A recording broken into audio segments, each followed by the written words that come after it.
இதெல்லாம் வந்து ரொம்ப சின்ன சின்ன லைன் தான். ஆனா, இது கூட சின்ன சின்ன லைன் எடுத்து நம்ம ஃபாலோ பண்ணோம்னா ஏன்னா நான் ஆன்மீகத்துக்கு வந்ததுக்கு ஒரே ஒரு லைன் தான். நான் ஆன்மீகத்துக்கு வந்தது. அது யாரோட லைன்னா, ஆதிசங்கரர் சொன்ன ஒரு வாக்கியம். அவர் என்ன எழுதியிருந்தாரு அவருடைய புத்தகத்துல, ஒரு சின்ன புத்தகத்துல, ஆண்மகனாய் பிறந்தவன் முக்திக்கு வழி தேடவில்லை என்றால், அவன் தற்கொலை பண்ணி இறந்ததற்கு சமமானவனே. என்ன பண்ணுவ நீ? ஐயய்யோ! அப்ப நம்ம செத்தா போயிட்டோம் இப்ப அப்படின்னு எனக்கு ஒரு உணர்வு வந்து தான் இந்த கதைக்கு வந்தது. அப்போ சின்ன லைனு நம்மள எங்க கொண்டு வந்து உட்கார வச்சுருக்கு. அதனால இதெல்லாம் சின்ன சின்ன லைனுன்னு பார்க்கக்கூடாது.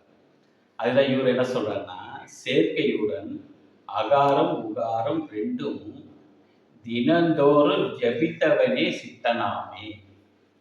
அகார உகாரத்தை எந்த நேரமும் ஜெபிக்கிறவன் அவன் தான். அப்போ ஜபம்னா என்ன?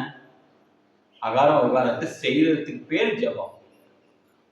அதனால தான் நம்ம ஜபம்னு சொல்லி ஆரம்பிக்கிறோம். ஜபம் என்பது நம்மளுடைய வார்த்தைகள் தான். நம்ம வார்த்தைகளை மற்ற மார்க்கங்கள் புடிச்சுக்கிட்டாங்க. அதனால ஜபமணி, ஜபமாலை எல்லாமே நம்மளோடது தான்.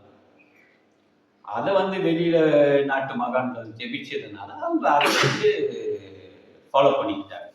அதனால ஜபம்னா அது ஏதோ ஒரு மார்க்கம்னு போடக்கூடாது. நம்ம பண்றதுக்கு தான் ஜபம். இப்ப நம்ம வித்தை பண்றது தானங்க அகாரம் உகாரம். அகாரம் உகாரம் என்பது வித்தை. அதற்கு பேரு ஜபம். இதெல்லாம் சாமி சொல்லியிருக்காரு, அவங்க சொல்லியிருக்காரு.